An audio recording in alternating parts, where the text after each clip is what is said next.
Hello, Exeter, and today we have our first returning guest, Sandy Parks. Car, so drove up, and then after that I bent over.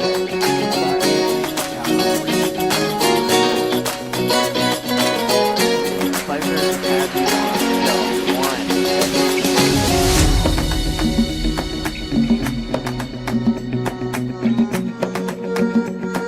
Thank you for having me back. Thank you for coming back. So the first time we had you on the show, it was to speak with both you and your brother about your guys' father. And so this time you're back for a different reason, but it does have a little association too, funny enough. And before we get into the alumni and the Exeter High School, let's just refamiliarize the audience with just a little bit about you and your time here at Exeter. Okay. Well, I was born and brought up here, and I attended St. Michael's till the 8th grade. After that, I went on to Exeter High School, graduated in '67, had a wonderful experience in high school, played sports, left, was going to go to college, ended up working for the telephone company for about a year, the one that's over here on Center Street. It's still here to this day? Yeah, I think they just have, I don't know what they have over there, but I think it's still there. It's not operational. They went direct dial. When they went direct dial, we got sent to Portsmouth, Newburyport, and so forth. I did not go. I got married and had children. After that, I was in about a 10-year banking career I worked for, and then an opportunity came up to work at Exeter High School. And at that time, I had I think one going to high school at the time, maybe two. So I thought, what better place to be than where your children are and find out what's going on. I started working in the main office. Then I was in the athletic office. And I played different roles. I also, because I wanted to further myself. I learned something and then I went to something else and then I went into scheduling and where it happened. Oh, when I worked in the athletic office, I also worked. She was the athletic director and assistant principal, and also happened to be my basketball coach in high school. So what a thrill! Yeah, what a thrill working. Who'd have thought you'd come back and work for your basketball coach? And then in about 2010-ish. I was working as an administrative assistant for one of the assistant principals in the new high school. And the superintendent came to me and said, what do you think about us forming an alumni association? And I was all over that. Previous to that, I guess I should say, in 1992, when I was working at the high school, I don't know. I just love the history of the school and the schools, Robinson as well. I worked with a publishing company, and we published an alumni directory in 1993. I went back and researched all alumni back to the 1800s, and this is the one from 2012. This is the 4th book that came out, and I provided phone books and all kinds of information to the publishing company, and they contacted the ones that may be still around and offered their information to be published in a book which has their name, address, where they went to school, email address, and so forth. So that was a great resource to then try to, get alumni to be part of the Alumni Association. So anyway, we opened the office in 2011, we became a nonprofit, 501c3, and upon the advice of the first thing we had to do was make money, and it's really hard to do when you're in a public school, especially. Yeah. So first we had to develop a mission statement, Yeah. what it was about. So the mission statement read as, the Exeter High School Alumni Association promotes the welfare of Exeter High School by raising and distributing donations to Exeter High School, strengthening the ties between Exeter High School alumni, students, and by promoting education, school spirit, good citizenship in both the school and community. We seek to serve as a resource for alumni, current students, faculty, and administration to support the educational mission of Exeter High School through activities such as career forums, continuing education programs, mentoring, and enrichment activities. So one of the things we had to do is, because we had no money, is we had to figure out a way to raise some money. So we did a calendar, and every day, it went for a whole year, and every day we gave away money. I believe it was $25 to purchase the calendar. We ended up giving away probably between $16,000 and $18,000, and I think we made about $1,000. But it was a beginning, and it had some great pictures of Exeter and so forth. I just wanted to, and to remember back 10 years, I had to have a sheet to figure out some of the things that we did. We had 4 golf tournaments, which were pretty successful, and you know, I got a hold of the football boosters because I didn't even know what a mulligan was. I knew nothing about golf. So they helped me do these golf tournaments, which were very successful. And one of the things we wanted to do was raise money for scholarships.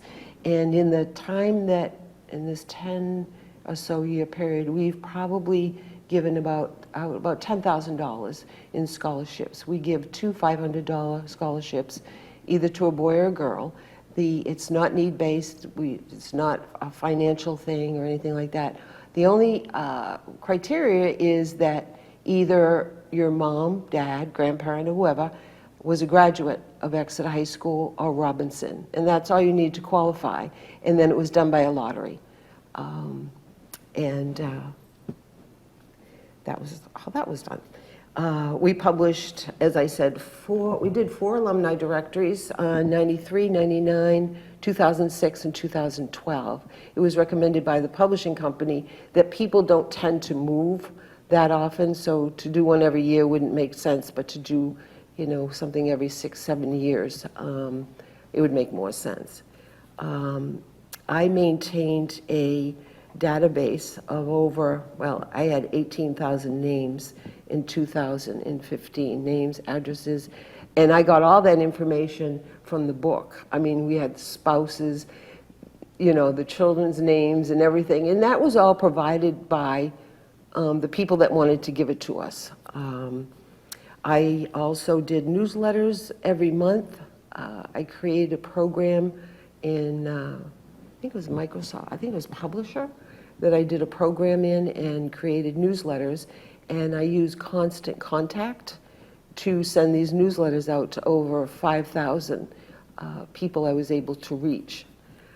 Our website, I have a website, we have a website, under ehs.sau16.org under alumni, and under that is reunions. I post the reunions that are coming up. We also have what we call Fallen Hawks, and I research, people are given to me.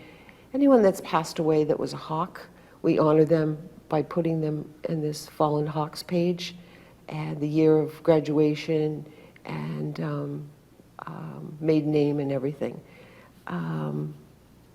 Also, that's where we have you can make a direct donation on that page, and also you can purchase a brick, which I will go into the Hawk Walk in a little bit. We have a Facebook page, Official Exeter High School Alumni Association. We also have a Twitter, Exeter NH Alumni. Also, we did interviews with the superintendent at the time, Superintendent Morgan. in the TV studio at the new high school. He would interview alumni and talk to them about their time at Exeter High School and Exeter. We did, in 2013, we had a Hawk Fest where we honored 100 years of history in decades at the high school. So in the cafeteria, each decade, the 40s, the 50s, 60s, 70s, was set up, and the alumni from those time periods brought in their memorabilia. And we charged admission, $5, another way to make a little money. It was great. We had a good turnout. And then my daughter and I, we did a movie, a video actually, and we took pictures and movies of over 100 years and did this video and showed it in the auditorium, and then provided all the people that came a copy of the video. We did, in 2013, we did a Night of Champions. We honored the players and the coaches from the class of 57, 58, 59, 63, 64, and 65. At a special event, we started off at the Exeter Lanes Shooters Pub, and we showed a video for them over there of all the old football pictures, movies that they were in. These teams were back-to-back, 3-time state champions. And Did they get to see their championships that they won on screen? I'm not sure which we had a lot of videos. I'm not sure which videos they saw, but they got to see themselves playing, and I'm not sure which movies which ones they were in, but they were tickled to see them. And one of them, we also brought back Larry Stone, who was their football coach at the time. Larry attended, and Coach Birch, I believe, was the other coach at the time. And I'm missing another one. I can't think of his name. I can see his face. Anyway, that was a fun time. And we, at the football, and this was done at the football game. So at halftime, the players got out on the field, and we introduced all the players. There's a video of that on the website, the alumni website, of the players out on the field being introduced. We also, in 2015, we had it was called Life 2.0. We presented to the class of 2015. Alumni came back from the past 5 years and talked to the seniors, maybe juniors and seniors, can't remember. And each one went to a 4-year college, one went to a 2-year college, one went to cosmetology school, and the other one did not go to school, went to work afterwards. And they talked about their experience getting out of school, and it's okay, you don't have to go to 4-year or 2-year or whatever, and you need to work or whatever. So we had a panel so that these students could listen to these alumni and hear what they had to say after they got out of high school. Every year at graduation, we honor the class that's celebrating their 50th reunion. So what we do is I go and I search out this class. Like this year was the class of 1972, 71, class of 71. They come back and they march in front of our seniors at graduation. So you have the seniors, you have the 50th reunion, the class of 71, they march. Behind them were the current seniors, and behind them, I believe, is the first grade.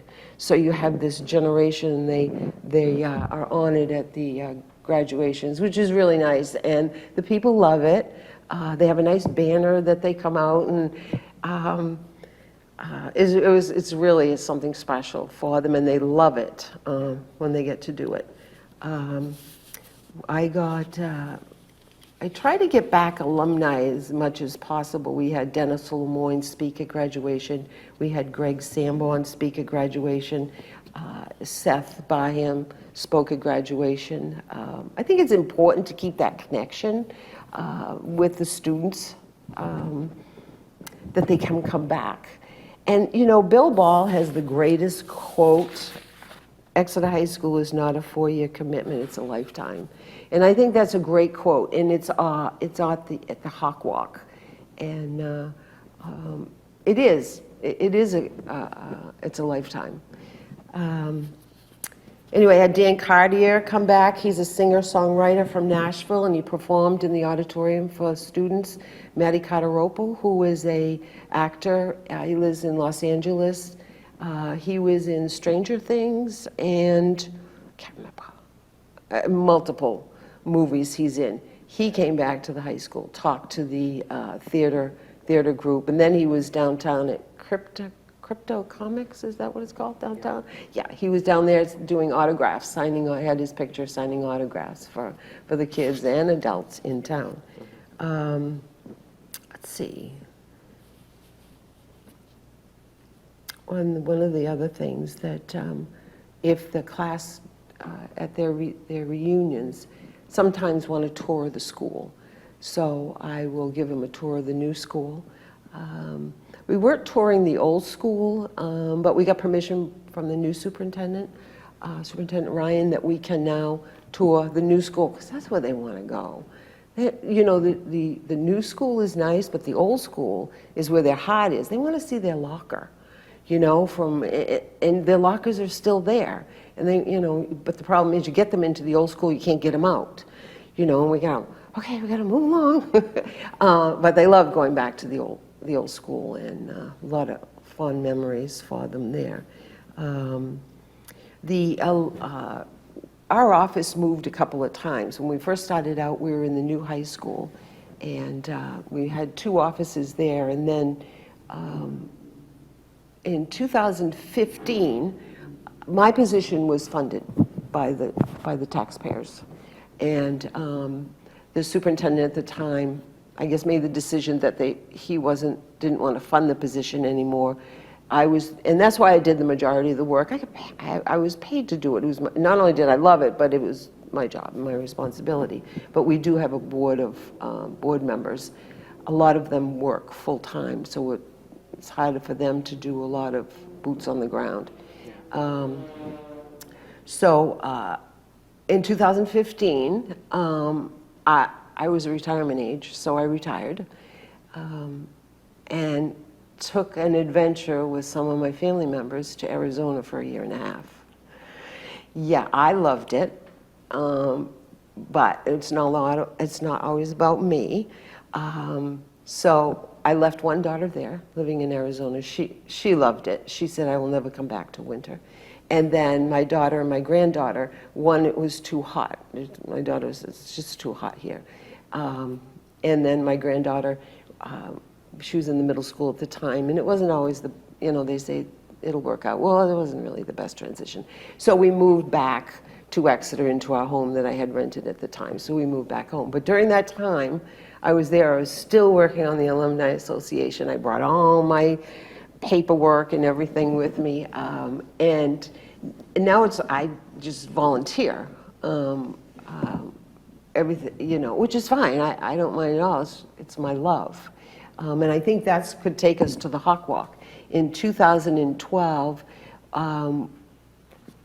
in order to connect, a lot of people, to connect the old school to the new school, I think it was important to bring something over.